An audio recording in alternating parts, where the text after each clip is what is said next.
What's up guys, it's Ryan Creates, and today I'm bringing you guys a video on the most overpoweredly broken build in Dark Souls. I think the whole community can agree on this. Ever since YAMFO released a video on how to break Dark Souls Remaster, I thought that video was bullshit at first, but then I actually realized and watched it at the end like, holy fucking shit. All this work is worth it. This build is absolutely horrible. And when I say horrible, I mean it is stupid. Why on earth would you ever want to just go and completely grief a bunch of noobs and other twink builds with this, well, surprisingly really overpowered spell build? Well, today I just want to talk a bit about it, and since Elden Ring is only 3 months away, I feel like me not doing this build on my channel for Dark Souls seems kind of weird and out of place, so we're just going to go quickly over this. Let's start now. So the build primarily consists of you being soul level 5. You've got a Oolacile Catalyst, and that Oolacile Catalyst is not leveled up because I believe that Oolacile Catalyst is like the second most overpowered in the game, right, aside Tin Crystallization. You're gonna have to correct me if I'm wrong in the comment sections below.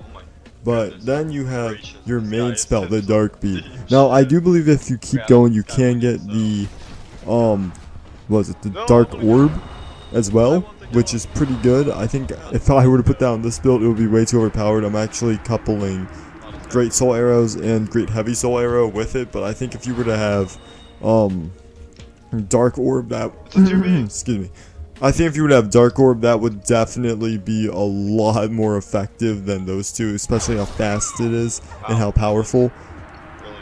Another really good upside to it is just how many people I've destroyed with this build.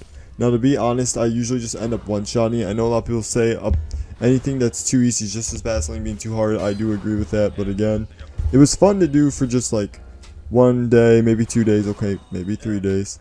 I did the footage you're seeing here isn't even half of all the footage I've compiled, but then I realized that I had to delete most of it since like most of it was like the same thing over and over again. But let's talk about some of the disadvantages of this build. Number one, you're being a prick. Okay. Going into PvP like this, I know it's Dark Souls in 2021, so I guess it doesn't really technically matter. But still, come on man, it's not cool. I haven't encountered anybody else that has ever used this build in my lifetime playing Souls, so I don't know if that's me considered lucky or what's going on there, but yeah, when I saw this build, I'm like, you know what, let's just give it a try, make a video on it, let's see how people react. Probably gonna be negative, but who cares, you know? Gotta bring the content somehow. So that's the first con. The next con is your health pool. Very, very low. You're a caster. I mean, you could argue that yes, some casters do have a generally high health pool. It's more in the endurance category where you really lack, but to be honest, my endurance is about what it would be for about low soul level PvP, so I'm not really too phased by it. However, what I am phased by is the defense. Our defense, even with this defense, sure, you do see me use Havels eventually in the video, but honestly, I'm fat rolling with it because like no endurance, because you know, if you're gonna have a build like this, any caster build's not gonna have high strength or high endurance, or even like a really high health pool, to be honest. But that's besides the point. Another big disadvantage you do have is the fact that, and I think this is going to be the most prevalent, you're going to run out of spells. And if you decide to be a part of Gravelord Covenant and you run out of spells because you decided to use up all of your Dark Beads and possibly Dark Orbs if you have them. I didn't, again, but if you do decide to do a scummy build like this, which I would never endorse, but if you do, bring Dark Orb. It will help you out a ton.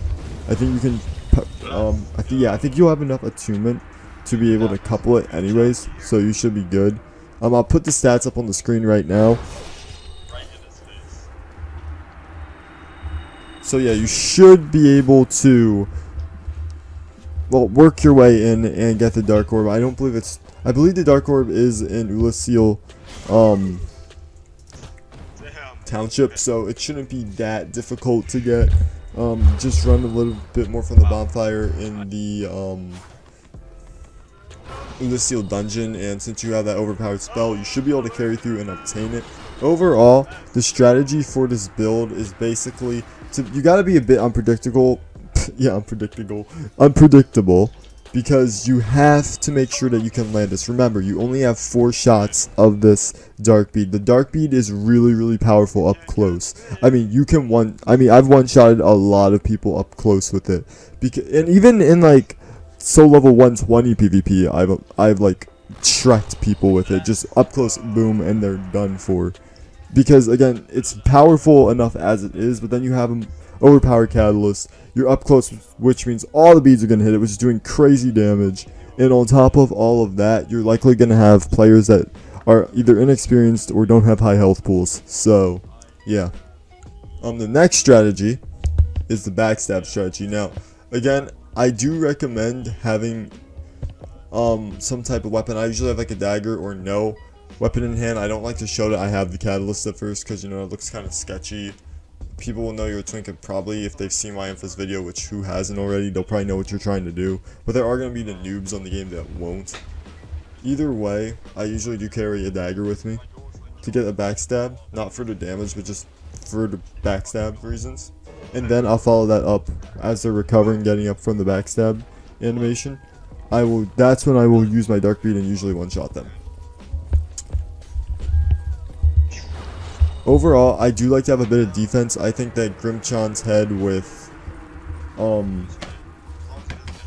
the chainmail armor, so you can get it in that area, and the sorcerer's leggings are a pretty good and appropriate fit for what we're going to be doing with this build. And yeah, let me know in the comment sections below, have you used this build for yourself? Do you guys think that this is ethical? I personally don't, but I do think that it is a lot of fun, especially when you can get like 3 or 4 spirits of vengeance to invade you. I think that that's really fun. You know, I always like having that much PvP, but that's just my opinion. Let me know in the comment sections below. Have you made this build? Do you think it's fun? Do you think it's bad? Let me know in the comment sections below. Also, let me know on what Souls videos I should do next. Do keep in mind, I do a bit of Souls content on this channel, so I do have a playlist dedicated to that. Definitely go check it out if you're interested. I also have a lot of Souls dupe glitches that still work in 2021 and of the date of this video. So, if you guys did enjoy the video, make sure to leave a like. If you think this build is trash, leave a dislike. I probably will be disliking it too. Don't worry, I'm with you. But make sure to subscribe for more Souls content in the future, and hit the bell for when it happens. Trust me, with Elden Ring right around the corner in 3 months, you bet your bottom dollar I'm going to be on that shit like a bear towards honey. So make sure to share this video with your friends and Dark Souls Discord. I know they're not going to like it, they're going to get salty, but you know, it's what it is. And thank you guys so much for watching to the end of the video. I love all you guys so much. Stay safe out there, chosen undead.